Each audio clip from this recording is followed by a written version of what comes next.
cry of distress.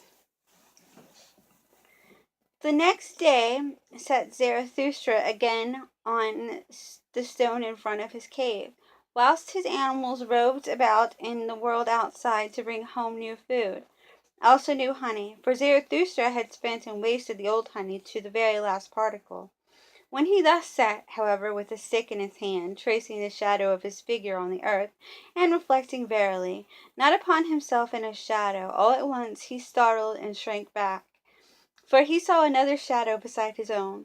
And when he hastily looked around and stood up, behold, there stood the soothsayer beside him, the same whom he had once given to eat and drink at his table, the proclaimer of the great weariness, who taught, all is alike, nothing is worth while, the world is without meaning, knowledge strangleth. But his face had changed since then, and when Zarathustra looked into his eyes, his heart was startled once more.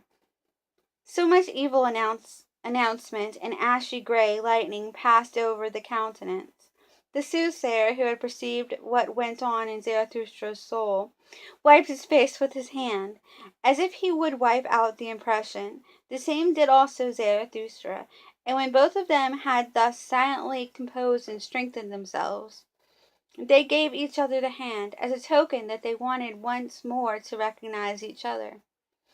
"Welcome hither," said Zarathustra, "thou soothsayer of the great weariness. Not in vain shalt thou once have been my messmate and guest. Eat and drink also with me today, and forgive it that a cheerful old man sitteth with thee at the table." "A cheerful old man," answered the soothsayer, shaking his head. "But whoever thou art or wouldst be, O Zarathustra, thou hast been here aloft the longest time.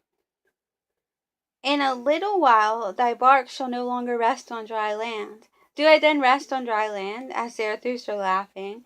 "The waves around thy mountain," answered the soothsayer, "rise and rise, the waves of great distress and affliction. They will soon raise thy bark also and carry thee away." Thereupon was Zarathustra silent and wondered. "Dost thou still hear nothing?" continued the soothsayer.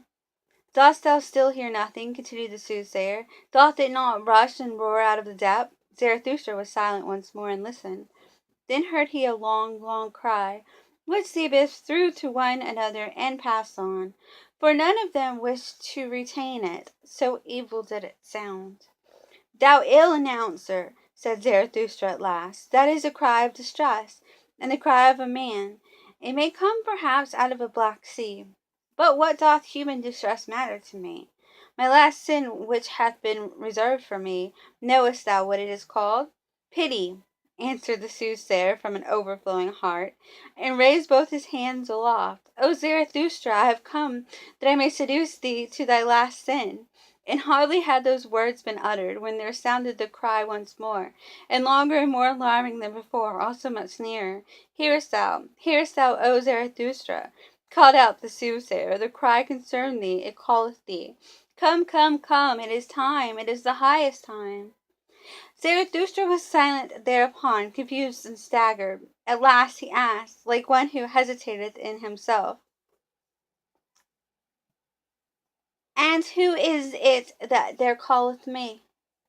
"But thou knowest it, certainly," answered the soothsayer warmly. "Why dost thou conceal thyself? It is the higher man that crieth for thee." "The higher man!" cried Zarathustra, horror-stricken. "What wanteth he? What wanteth he? The higher man! What wanteth he here?" And his skin covered with perspiration. The soothsayer, however, did not heed Zarathustra's alarm, but listened and listened in the downward direction. When, however, it had been still there for a long while, he looked behind, and saw Zarathustra standing trembling. "O Zarathustra," he began with sorrowful voice, "thou dost not stand there like one whose happiness maketh him giddy. Thou wilt have to dance lest thou tumble down. But although thou shouldest dance before me, and leap all thy side leaps, no one may say unto me, Behold, here danceth the last joyous man."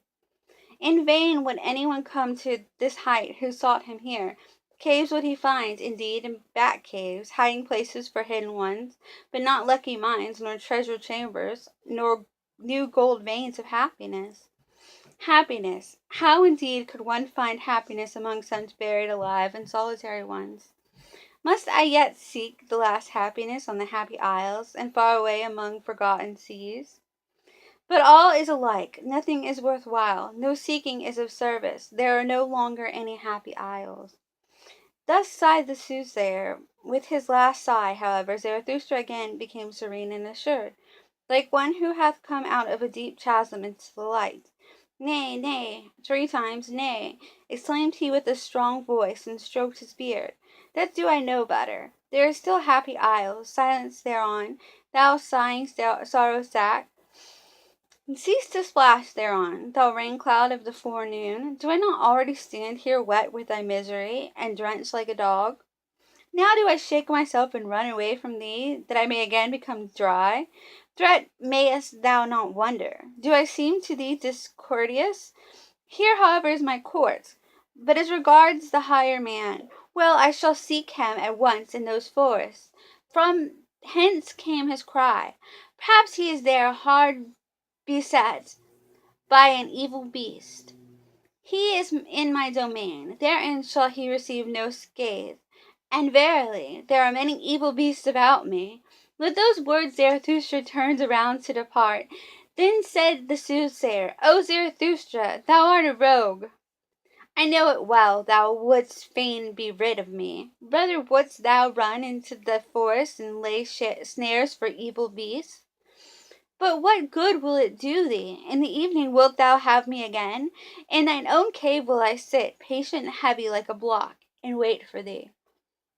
So be it, shouted back Zarathustra as he went away, and what is mine in my cave belongeth also unto thee, my guest. Shouldst thou, however, find honey therein, well, just lick it up, thou growling bear, and sweeten thy soul.